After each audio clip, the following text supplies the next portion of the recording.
What's up YouTube, Jamie the Kid 00 here, coming to you guys with probably one of my strangely most asked for deck profiles of this format. I'm coming at you guys with Battlin boxes. I've been asked about this deck actually quite a lot by a few different people. One person quite a lot actually. But people have been asking me to do a deck profile of this since the deck came out, and I've just never gotten around to it. And with the new rank up magic stuff, I felt this was the best deck that can play the rank up magic cards. So I felt, hey, let's have some fun. Let's build a fun deck of Battlin boxes that can play rank up magic cards because they're fun. They're good fun.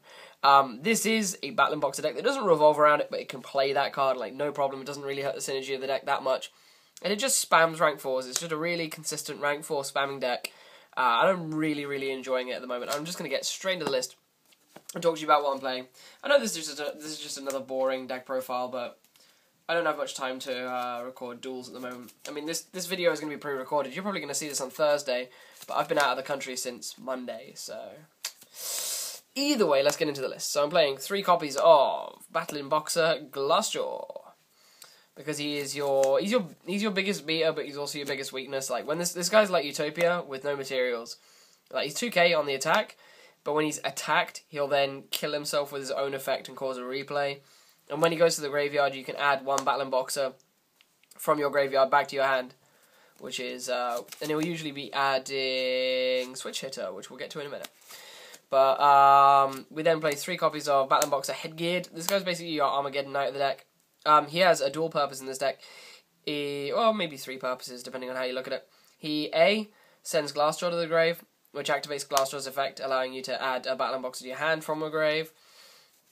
Or he can send a target for your Glassjaw if you have Glassjaw on your field.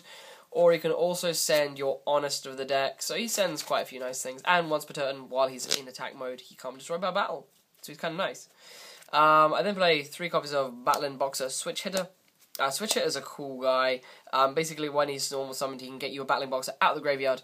But during that turn, you cannot special summon any other monsters other than Battlin boxers. So you have to use that for an Xyz of a Battlin boxer if you're going to Xyz in that turn. And then play 3 copies of basically the Gagaga Cowboy of the deck. Battlin boxer Sparrer. It's kind of like the Gagaga Accelerator of the deck. This guy can special summon himself if you control a Battlin boxer monster, but you are not going to be able to conduct the battle phase if you do so. But again, it's just in there to try and keep you spamming out your Battlin boxer guys. Then play 3 copies of Battlin boxer Counterpunch. This guy's a 1000 Kalut / Honest that you can activate in either the hand or graveyard by banishing him. So he's kind of nice. And I've just realised I've been doing the deck profile all the way to the one side, so I'm sorry about that, guys. Like I can't actually see the camera all that well. Then I'm just playing a couple of a few techie things in the form of 2 copies of Inferno. This should realistically be 2 copies of the Flame Spirit, but I couldn't find any Flame Spirits.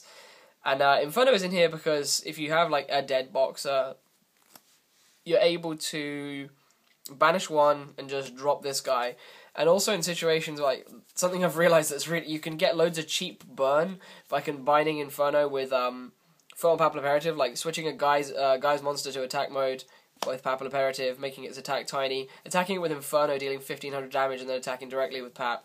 Like, it's kind of nice. But Inferno is just in there because it's a fire, it works with the deck under Gozen. And it just means that your Xyz plays are going to be a bit quicker, and you can make 3 monster rank 3s a lot faster with this card as well. So, sadly Shockmaster is gone, that's the one thing that makes me sad. And then I'm playing Double Blaster. I felt the 3 was a bit heavy-handed, so Double Blaster is the thing.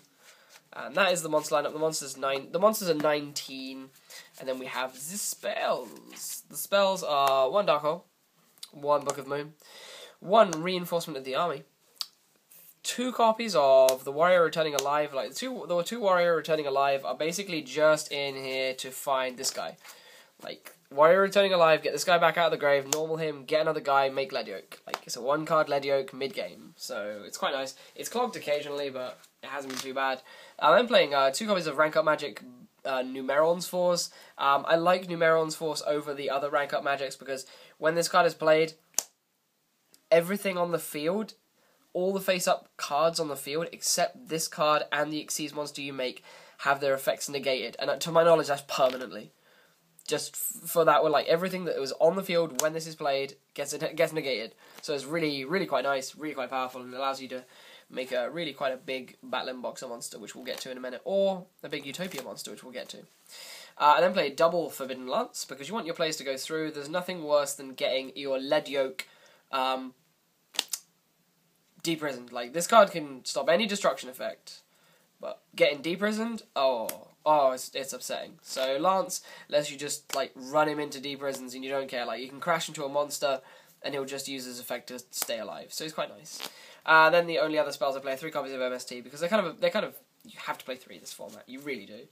So the 3 MST. I then play for the traps double Safe Zone, because these cards together with this are incredible. Makes them so hard to kill, and when they kill the Safe Zone, he can just activate his effect to take a material off. So makes him very hard to kill. Double Fiendish Chain. Fiendish Chain is really good this format. Like, I shouldn't really have to explain that.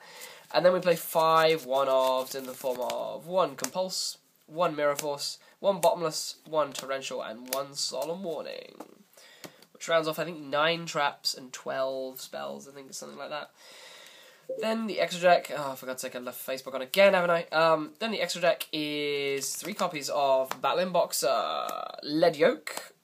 Just Lead Yoke is Lead Yoke is Lead Yoke. He's probably one of the best Exceed monsters for stayability in the game. He's just 2 level 4 Battlin Boxers, and he can make himself 20. He can make himself 3k, then 3/8, while preventing his own destruction. So he's quite nice. I then play 1 copy of number 105 Battlin Boxer Star Cestus. This guy is basically big Battlin Boxer Lead Yoke, but the main reason he's in here, like, you hardly ever make this guy, but the main reason he's in here is for the 1 copy of number C105 Battlin Boxer Cestus, Comet Cestus that we play, going in tandem with our rank up magic Numeron's force. So it's something I've had a bit of fun with.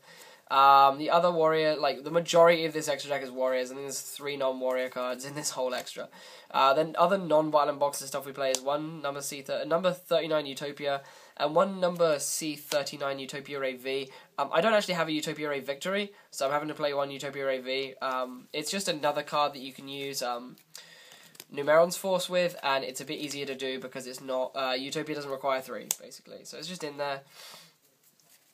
I then play 1 Comics Hero King Arthur, 1 Blade Armor Ninja, 1 Heroic Champion Excalibur, 1 Gagaga Cowboy, because Cowboy is really good, 1 Papilloperative, because I explained earlier, and then the 3 non-warriors I play are 1 Maestroke, because you know my love for Maestroke, 1 Abyss Dweller, because this is really good this format against so many decks, and then 1 Diamond Direwolf for dealing with problem cards that we don't have a blaster for.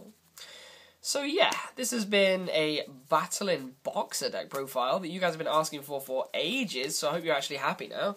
But otherwise, I should have 1 more deck profile coming up, or another couple of deck profiles coming up. But otherwise, I think that's about everything from me. I hope you guys have enjoyed. This has been fairly short, but it's short and sweet. It's a very simple deck. I hope you've enjoyed, and I will see you guys next time with some more Yu-Gi-Oh! Related content. Peace out. Bye.